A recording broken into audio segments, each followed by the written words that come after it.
This is Walter Bosley, and I'll be reading a selection from Ghost and Horror Stories of Ambrose Bierce, selected and introduced by E.F. Blyler.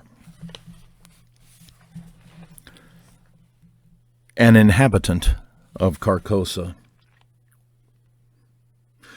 Pondering these words of Hali and questioning their full meaning as one who, having an intimation, yet doubts if there be not something behind other than that which he has discerned, I noted not whither I had strayed until a sudden chill wind striking my face revived in me a sense of my surroundings. I observed with astonishment that everything seemed unfamiliar. On every side of me stretched a bleak and desolate expanse of plain, covered with a tall overgrowth of sere grass, which rustled and whistled in the autumn wind with heaven knows what mysterious and disquieting suggestion. Protruded at long intervals above it stood strangely shaped and somber-colored rocks, which seemed to have an understanding with one another and to exchange looks of uncomfortable significance, as if they had reared their heads to watch the issue of some foreseen event. A few blasted trees here and there appeared as leaders in this malevolent conspiracy of silent expectation. The day, I thought, must be far advanced, though the sun was invisible, and although sensible that the air was raw and chill, my consciousness of that fact was rather mental than physical. I had no feeling of discomfort. Over all the dismal landscape, a canopy of low, lead-colored clouds hung like a visible curse. In all this there were a menace and a portent, a hint of evil, an intimation of doom. Bird, beast, or insect, there was none. The wind sighed in the bare branches of the dead trees, and the gray grass bent to whisper its dread secret to the earth, but no other sound nor motion broke the awful repose of that dismal place. I observed in the herbage a number of weather-worn stones, evidently shaped with tools. They were broken, covered with moss, and half sunken in the earth. Some lay prostrate, some leaned at various angles. None was vertical. They were obviously headstones of graves, though the graves themselves no longer existed as either mounds or depressions. The years had leveled all. Scattered here and there, more massive blocks showed where some pompous tomb or ambitious monument had once flung its feeble defiance at oblivion. So old seemed these relics, these vestiges of vanity and memorials of affection and piety, so battered and worn and stained, so neglected, deserted, forgotten the place, that I could not help thinking myself the discoverer of the burial ground of a prehistoric race of men whose very name was long extinct. Filled with these reflections, I was for some time heedless of the sequence of my own experiences, but soon I thought, how came I here? A moment's reflection seemed to make this all clear and explain at the same time, though in a disquieting way, the singular character with which my fancy had invested all that I saw or heard. I was ill. I remembered now that I had been prostrated by a sudden fever, and that my family had told me that in my periods of delirium I had constantly cried out for liberty and air, and had been held in bed to prevent my escape out of doors. Now I had eluded the vigilance of my attendants, and had wandered hitherto. But to where? I could not conjecture. Clearly I was at a considerable distance from the city where I dwelt, the ancient and famous city of Carcosa. No signs of human life were anywhere visible nor audible. No rising smoke, no watchdog's bark, no lowing of cattle, no shouts of children at play. Nothing but that dismal burial place with its air of mystery and dread, due to my own disordered brain. Was I not becoming again delirious, there beyond human aid? Was it not indeed all an illusion of my madness?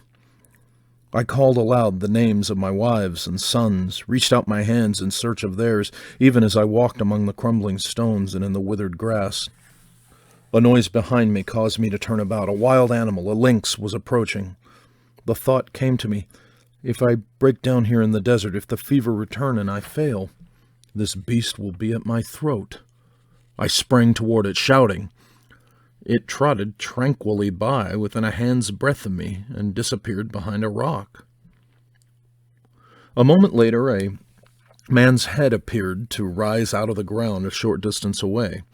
He was ascending the farther slope of a low hill whose crest was hardly to be distinguished from the general level.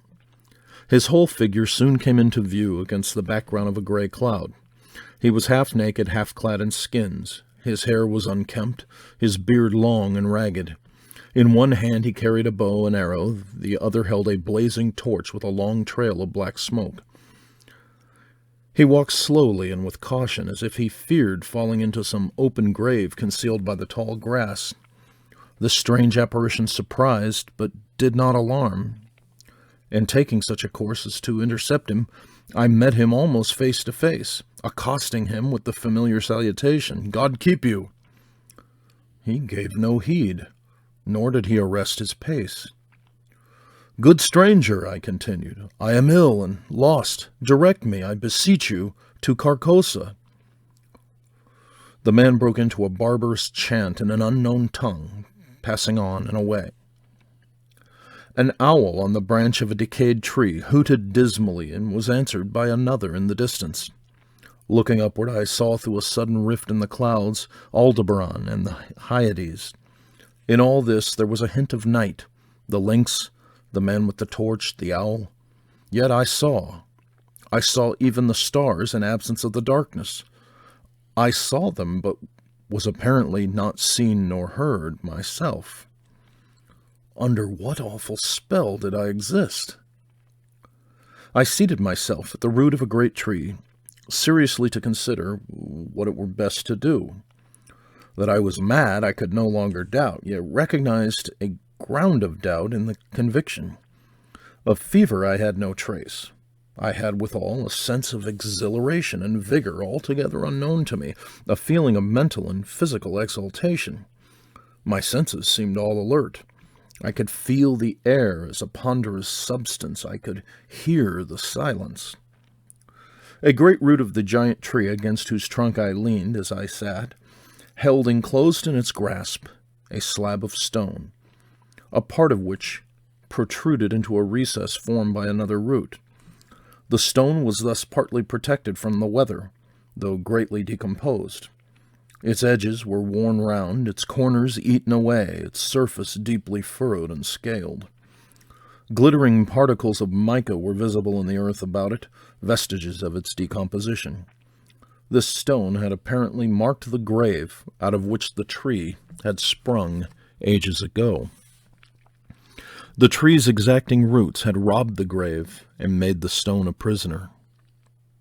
A sudden wind pushed some dry leaves and twigs from the uppermost face of the stone. I saw the low-relief letters of an inscription and bent to read it. God in heaven, my name in full, the date of my birth, the date of my death. A level shaft of light illuminated the whole side of the tree as I sprang to my feet in terror. The sun was rising in the rosy east. I stood between the tree and this broad red disk. No shadow darkened the trunk. A chorus of howling wolves saluted the dawn. I saw them sitting on their haunches, singly and in groups, on the summits of irregular mounds and tumuli, filling a half of my desert prospect and extending to the horizon. And then I knew that these were the ruins of the ancient and famous city of Carcosa. Such are the facts imparted to the medium Beyrols by the spirit of Hosib Alar Robardin.